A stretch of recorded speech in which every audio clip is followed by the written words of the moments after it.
Hello everyone, कैसे हैं आप सब लोग। आशा करती हूँ कि आप सब बहुत अच्छे होंगे और आप सभी का दीपावली बहुत अच्छे से बीता होगा और सभी लोग अपने घरों में आनंदपूर्वक रह रहे होंगे। तो आज की टॉपिक की बात करें तो फैशन की हिस्ट्री हम लोग काफ़ी दिनों से पढ़ रहे हैं और ये हिस्ट्री का जो फैशन की हिस्ट्री थी उसका ये लास्ट वीडियो है और पूरा मैटर हिंदी में है। तो यदि आप इंटरेस्टेड हैं, आपको लिखने वाला मैटर चाहिए और समझना भी चाहिए, तो मैं इस पीडीएफ के माध्यम से आप लोगों को समझाऊंगी, लिखाऊंगी। तो यदि आपके लिए वीडियो काम की हो, अच्छी लगे, तो चैनल को सब्सक्राइब कर लीजिएगा, क्योंकि होम साइंस से रिलेटेड ही इस पे बातें होती हैं इस चैनल पे। तो चलिए स्टार्ट करते हैं। जिसको अच्छा लगेगा वो सब कुछ करेगा, कोई बात नहीं। चलिए, तो हम लोग 18वीं शताब्दी तक जो फैशन था वहाँ तक पढ़ चुके थे। अब हम लोग 18वीं से 19वीं शताब्दी तक हम लोग को से आगे तक पढ़ना है, फैशन की स्थिति क्या रही है। तो सबसे पहले जब हम बात करते हैं कि 18वीं शताब्दी में ही बहुत सारे उद्योगों का विकास हुआ, बहुत सारी फैक्ट्रियों का निर्माण हुआ और ये फैक्ट्रियों का निर्माण सबसे पहले कहाँ हुआ? इंग्लैंड में हुआ था, और जिसमें 18वीं से 19वीं शताब्दी में कपड़ों का मूल्य बहुत अधिक था। भारत में कपड़ों का मूल्य बहुत अधिक था, क्योंकि इससे पहले क्या था कि उतना लोग हाथों से कपड़ा बुनते ही नहीं थे और फैक्ट्रियाँ कम थीं, प्रारंभिक दौर था, तो कपड़े बहुत महंगे थे। बात करते हैं भारत में कपड़े क्यों महंगे थे, क्योंकि कपास की खेती भारत में तो होती थी, लेकिन उसका जो कपड़ा बनने का प्रोसेस था वो इंग्लैंड में बनता था और वहाँ से जो वस्त्र आता था वो क्या था? बहुत ही महंगा दामों में बिकता था। इसीलिए गांधी जी ने क्या किया? चरखा से वस्त्र बनाने पर, कातने पर बहुत अधिक बल दिए, ताकि हर एक व्यक्ति अपने पहनने के लिए वस्त्र बना सके। तो इसी औद्योगिकीकरण के विकास में क्या हुआ? बहुत सारे मशीनों का विकास हुआ। उसके साथ साथ जो मशीन डेवलप हुई वो उद्योगों की हेल्प करने के लिए, सहायता करने के लिए मशीनों का विकास हुआ। और 18वीं शताब्दी में ही इली व्हिटनी ने क्या किया? गिनिंग मशीन का आविष्कार किया। गिनिंग मशीन क्या होती थी? गिनिंग मशीन आज भी हम लोग पढ़ते हैं। गिनिंग क्या होता है? जो कपास के रेशे होते हैं, जैसे हम उसके पौधों से रेशे निकाल लेते हैं, तो उस रेशे में रेशे में क्या होता है? बीज भी होते हैं। तो इस बीज को अलग करने के लिए गिनिंग मशीन का आविष्कार हुआ। इससे पहले हाथ से धुनाई करके इसको बीज को अलग किया जाता था, लेकिन इसके लिए सबसे पहले 18वीं शताब्दी में ही गिनिंग मशीन का आविष्कार हुआ। और 1804 में ही क्या हुआ? जोसेफ जैकार्ड ने क्या किया? जैकार्ड मशीन का आविष्कार किया, जो एक निटिंग मशीन थी। इस पे वस्त्रों की बुनाई की जाती थी। जैसे मान लीजिए, इससे पहले क्या था? सलाइयों के माध्यम से घरों में स्वेटर बुनने का काम होता था, लेकिन इसके लिए निटिंग मशीन का आविष्कार हुआ, जिसे मशीन के द्वारा वस्त्र बनने लगे, ऊनी कपड़े बनने लगे। और बहुत सारे ये जैकार्ड मशीन बहुत ही आधुनिक तरह की मशीन थी। उसके बाद एशियक सिंगर ने क्या किया? 1851 में क्या किया? सिलाई मशीन का आविष्कार किया। हम ये सब क्यों पढ़ रहे हैं? क्योंकि ये सब भी क्या है? फैशन के हिस्से है ना। हमारे फैशन मशीन से, इन सब इक्विपमेंट से ही तो प्रभावित होते हैं। देखिए क्यों नहीं प्रभावित होते? इससे पहले क्या था? हमें सिलाई का ज्ञान नहीं था, मशीनों का ज्ञान नहीं था, तो क्या करते थे? कपड़े को बिना सिले ही ओढ़ लेते थे, ड्रैप्ड कर लेते थे। चलिए आगे बढ़ते हैं। ये देखिए क्या है? गिनिंग मशीन है। इस पे क्या होता है? ये जो खेत के रुई हैं, कपास के रुई हैं, और रुई में इसमें बीज भी होते हैं, और इस बीज को इस मशीन के थ्रू अलग करके यहाँ पे देखिए स्वच्छ रुई तैयार किया जाता है। इसके बाद वस्त्र इससे बनते हैं। तो ये क्या है? गिनिंग मशीन है। अब इसयक न्यूटन ने क्या किया था, प्राथमिक कलर रंग को बताया था। इन्होंने क्या बताया था, ये न्यूटन वो न्यूटन नहीं है, ये दूसरे न्यूटन है। ये न्यूटन क्या किए थे, इन्होंने बताया था कि जो प्राथमिक रंग है, प्राथमिक रंग कौन कौन से हैं, प्राथमिक रंग कौन कौन से हैं, कमेंट बॉक्स में आप लोग बताइएगा। लाल हो गया, नीला हो गया और पीला, नीला पीला, ये तीनों प्राथमिक रंग हैं। और ये प्राथमिक रंग है और इसकी पहचान किसने की थी, इसयक न्यूटन ने की थी। उसके बाद एक आता है जॉन टर्विज मेयर। इन्होंने क्या किया, रंग मिश्रण के बारे में बताया। इन्होंने बताया कि हम इन प्राथमिक रंगों को मिला करके नए नए रंग बना सकते हैं, वस्त्रों को कलर कर सकते हैं। फिर 1856 में सर विलियम पर्किन ने क्या किया, संश्लेषित, सॉरी यहाँ रेशा लिखा हुआ है, संश्लेषित रंगों, किसका, संश्लेषित रंगों का निर्माण किया, आविष्कार किया। तो किसने किया, पूछता है प्रश्न, पर्किन ने किया, विलियम पर्किन ने किया। रंगों, संश्लेषित रंग, अभी तक क्या थे, प्राकृतिक ही रंग तो मिलते थे, किसी जीव को मार करके या किसी पत्तियों से या फूलों से या हल्दी से, जो भी उन्हीं से रंग प्राप्त होते थे। लेकिन इस प्रथम संश्लेषित रंग का आविष्कार 1856 में पर्किन ने किया था। इसके बाद हम बात करते हैं औद्योगिकीकरण का भारतीय फैशन पर क्या प्रभाव पड़ा। तो औद्योगिकीकरण और मशीनीकरण का प्रभाव भारत पर भी पड़ा। भारत उन दिनों क्या था, गुलामी के जंजीरों में जकड़ा हुआ था, जिससे अंग्रेज क्या करते थे, कपास की खेती पर फोकस यानी जोर डालने लगे।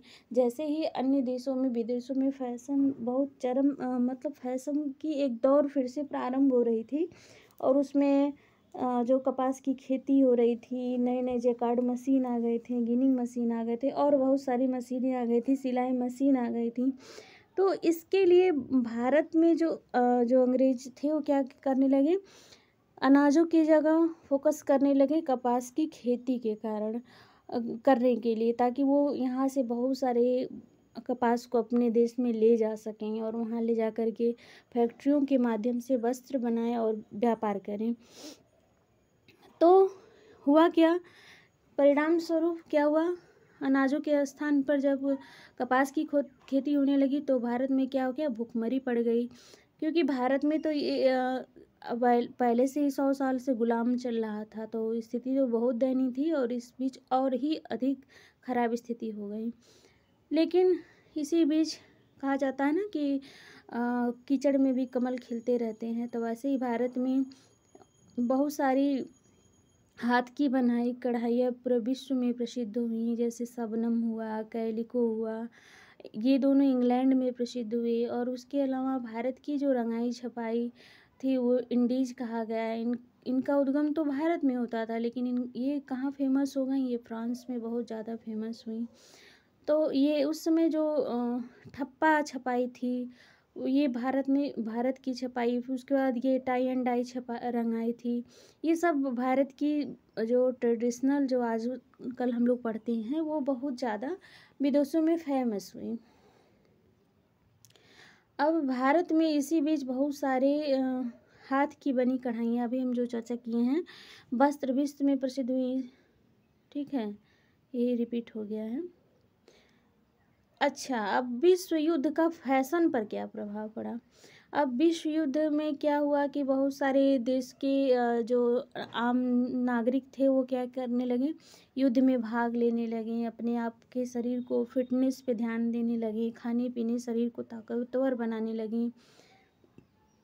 अब चूँकि क्या था, इससे पहले क्या था कि खूब ज़्यादा फैला फैला कपड़ा पहन लेते थे, तो ऐसे में हमको काम करने के लिए ऐसे वस्त्र चाहिए जो काम करने में सुविधा उत्पन्न करे। तो बहुत लंबे लंबे गाउन, फ्रॉक, ये सब पहन करके हम काम नहीं कर सकते हैं।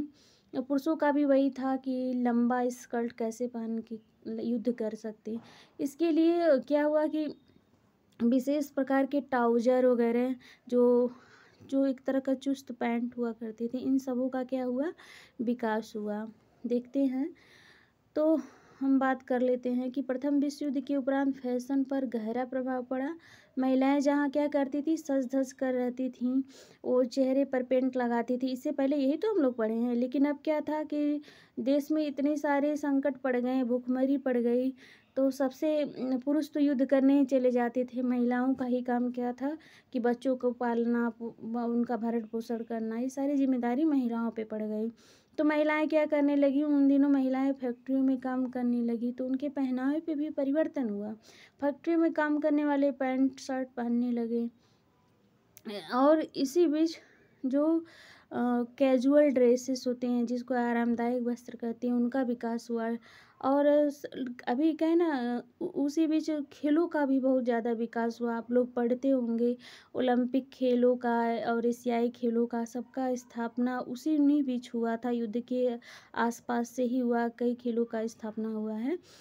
तो ओलंपिक हुआ, एशियाई खेल हुआ, तो ऐसे में स्पोर्ट खेलों का भी, स्पोर्ट लाइक जो ड्रेस थे, वस्त्र थे, उनका भी विकास हुआ।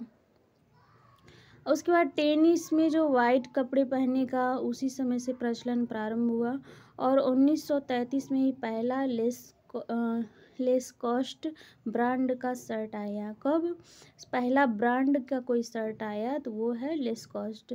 तो और कब आया, 1933 में। इसके शर्ट आज भी मिलते हैं।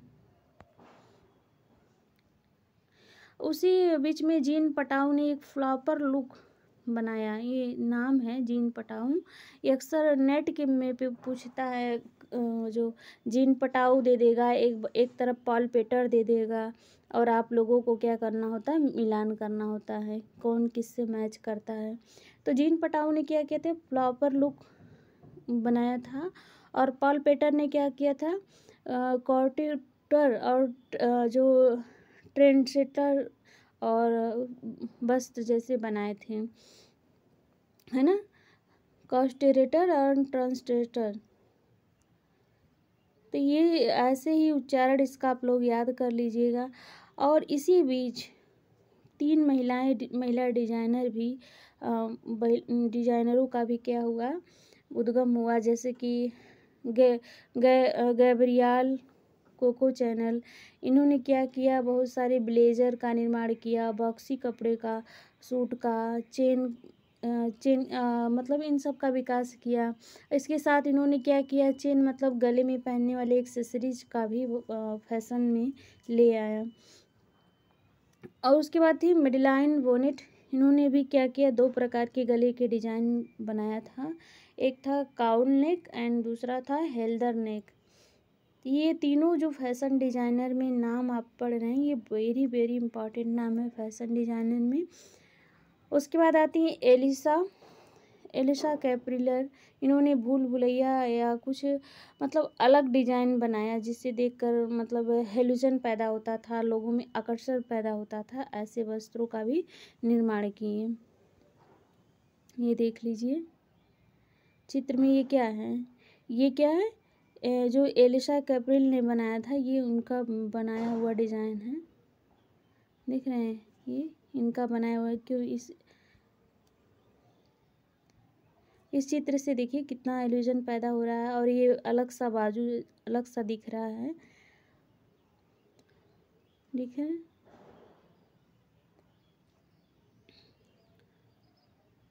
और ये देख लीजिए, ये नेक लुक है, ये यूटिलिटी क्लोथ है, और ये क्लियर। ये तीनों डिजाइनर का बनाया हुआ तीनों कपड़ा हुआ है। आप लोग देख सकते हैं चित्र में स्पष्ट है। अब चलिए बात करते हैं। अब ये तो प्रथम विश्व युद्ध के दौरान और उसी बीच के समय वस्त्र तैयार हुए थे। अब द्वितीय विश्व युद्ध के बाद क्या हुआ, जो विश्व की स्थिति थी और दयनीय होती गई, और जो फैशन चल रहा था उसमें भी अब उतनी सारी चीज़ें थी नहीं, उतने पैसे थे नहीं, तो उसी में हेर बदल करके उसके रिसाइकिल करके फैशन के वस्त्र तैयार किए गए। उसी में एक अमेरिकी डिजाइनर थे जिन्होंने स्पोर्ट वियर तैयार किया और यूटिलिटी क्लॉथिंग का निर्माण किया। मतलब जो आरामदायक वस्त्र थे उन्हीं का निर्माण हुआ। इसमें कुछ अलग सा फैशन में नहीं हो पाया था, और बस उसी उसी में कुछ हेर बदल किया गया था। और 1947 में ही क्रिस्टन डायर ने पेरिस में न्यू लुक फैशन पावर का विकास किया। किसका? न्यू लुक फैशन पावर का विकास किया। न्यू लुक, यहाँ एक फिगर था न्यू लुक का, ये रहा। ये न्यू लुक देख रहे हैं, न्यू लुक कुछ इस तरह के मतलब पुरुषों के लिए था, कुछ महिलाओं के लिए इस तरह का था। ये न्यू लुक लाइक डिज़ाइन थे जो आज भी लोग पहनते ही हैं, काफ़ी फैशन में था। तो इसका निर्माण किसने किया था? क्रिस्टन डायर ने किया था न्यू लुक। ऐसे आता है मिलान करने के लिए। अब हम बात करते हैं 1900 से 1910, जिसमें आधुनिक भारत जिसको कहा जाता। यहाँ पर फैशन की स्थिति क्या थी? इस समय भारत में भी क्या था? भारत अंग्रेज़ों का गुलाम था। इसलिए जो अंग्रेज़ों के चमचे थे वो तो बिल्कुल भारत अंग्रेज़ों की तरह ही ट्राउज़र कोट पहनते थे। और जो शुद्ध अपने आप को क्रांतिकारी कहते थे, भारतीय कहते थे, वो धोती और कुर्ता पगड़ी पहनते थे। और महिलाएं भी साड़ी ब्लाउज पहनती थीं। कुछ कढ़ाई साड़ी धनी वर्ग के लोग पहनते थे, धनी वर्ग की महिलाएं पहनती थीं। और 1920 से 30 के दशक में जो साड़ी पहनने के तरीके में बदलाव हुआ, यानी कि सीधा पल्ले से उल्टा पल्ले की साड़ियाँ लोग पहनने लगीं। दूसरी तरफ फिल्मों का समाज पर भी प्रभाव दिखने लगा। जैसे सूती साड़ियों के स्थान पे सुफान साड़ियों का प्रचलन हुआ। विदेशों में क्या हो रहा था? नए नए टेक्सटाइल, नए नए धागों का, नए नए रेशों का आविष्कार हो रहा था। उसी में सुफान का भी आविष्कार हुआ था। और चूँकि भारत में भी फिल्मों का प्रभाव बहुत अच्छा था, पड़ने लगा था, लोग सुफान साड़ियों को भी पहनने लगे। 1930 में ही पहला फैशन शो पुणे में हुआ। ये बहुत इम्पॉर्टेंट बात है कि भारत में पहला फैशन शो कहाँ हुआ था? 1930 में। कहाँ हुआ था? पुणे में हुआ था। अब बात करते हैं 1940 के दशक में। यहाँ क्या हुआ था? यहाँ इस समय जो भारतीय थी उसमें सब में क्या था? राष्ट्रीयता की भावना एकदम चरम पे चल रही थी, यानी स्वदेशी क्रांतियाँ चल रही थीं। और जो खादी वस्त्रों को पहनने पर अधिक बल दिया जाता था। और उसी समय एक महिला क्रांतिकारी थी, कमला देवी। मैं फ़ोटो लगाना यहाँ भूल गई हूँ कमला देवी का। उनके साड़ी पहनने के तरीका लोगों को बहुत पसंद आया और ये काफ़ी लोकप्रिय हुआ। और आज भी लोग ऐसे ही पहनते हैं जैसे ये साड़ी पहनी थी। 1947 के बाद ही नेहरू जी की जो चूड़ीदार कुर्ता, गांधी की टोपी, बंद गले का कुर्ता पहनते थे, कोट पर गुलाब लगाते थे। तो धनी वर्ग लोग ऐसे ही बंद, जो इनके कुर्ते के गले क्या थे? बंद होते थे, बटन लगे होते थे। तो ऐसे जो धनी वर्ग लोग थे, एक फैशन, मतलब नेहरू जी को एक फैशन ट्रेंड के रूप में उनके कपड़े को जाने जाना लगा। ऐसा लोग पहनने लगे उनके जैसे कुर्ते। पंजाब की भी कुछ महिलाएं क्या थीं? सलवार कुर्ता के साथ बुंदी यानी जैकेट पहनती थीं। और 1970 के दशक में क्या हुआ? भारत में विश्व में फैशन में कंपटीशन हो गया और तमाम प्रतियोगिताएं होने लगी। मिस यूनिवर्स, मिस इंडिया, बहुत सारी प्रतियोगिताएं 1970 के दशक में होने लगी हैं, जो आज भी हो रही हैं। और इस समय क्या हुआ कि समीज की लंबाई कम होने लगी। पहले लंबे समीज पहनते थे भारत में, अब जो पंजाबी होते थे, अब इनकी लंबाई कम होने लगी। और संश्लेषित रेशों का भी निर्माण धड़ल्ले से होने लगा। कमला देवी चट्टोपाध्याय तथा जो पुपुल जयकर थे, कई संस्थाओं का निर्माण कर प्राकृतिक रेशों की तरफ प्रेरित किए। क्योंकि भारत में क्या था कि खेती बहुत ज़्यादा होती थी, खेतें बहुत ज़्यादा थी। और यदि कपास की जगह सब लोग संश्लेषित रेशों पे ही डिपेंड हो जाएंगे तो उसका क्या होगा? इसलिए कमला देवी चट्टोपाध्याय और प्रफुल्ल जयकर, ये दोनों लोगों ने क्या किया? प्राकृतिक रेशों के प्रयोग करने पर बहुत अधिक बल दिए। और उसी बीच ऋतु कुमारी ने जरदोजी कढ़ाई का भी आविष्कार किया। यहाँ मैं जरदोजी कढ़ाई भी नहीं लगाई, आप लोग देखते जरदोजी कढ़ाई। मैं थोड़ा सा पानी पी लेती हूँ और तब तक आप लोग लाइक कर दीजिए। लाइक, आप लोग के एक लाइक से मुझे बहुत सारा मोटिवेशन मिलता है।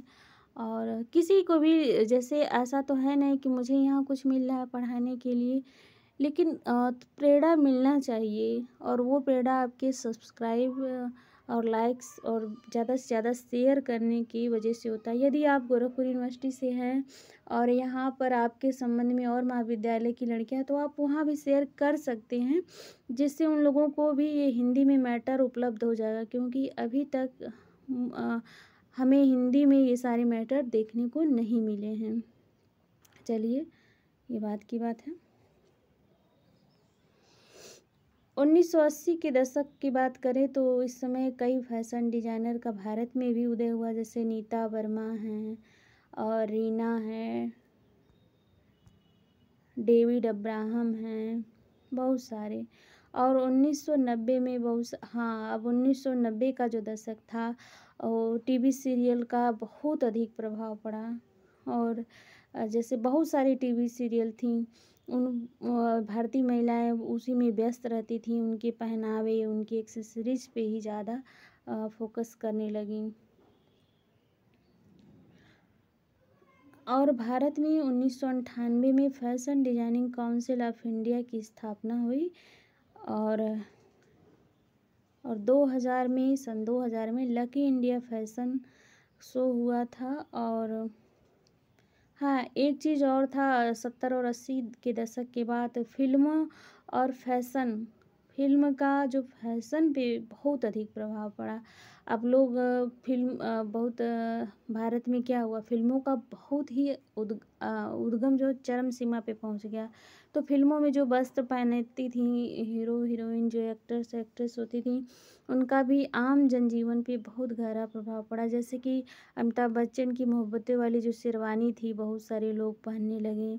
करीना जब मेट की मूवी में करीना ने जो सलवार के साथ टी शर्ट पहना था, तो अब लड़कियां घरों में भी सलवार के साथ टी शर्ट पहनने लगी। ऐसे बहुत सारे उदाहरण हैं, एक नहीं है।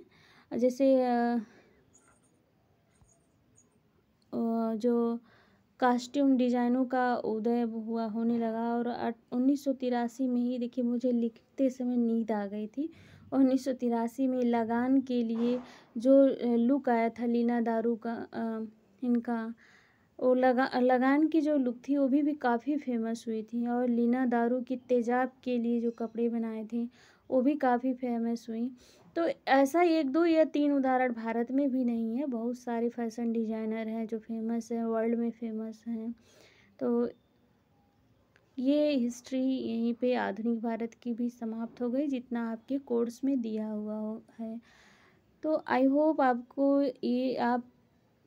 आपके लिए ये वीडियो बहुत ही हेल्पफुल रहा होगा। तो चलिए, आप अपना काम करिए, हम अपना काम करें। यदि अच्छा लग ही गया होगा तो लाइक शेयर सब्सक्राइब कर दीजिएगा। Thank you so much.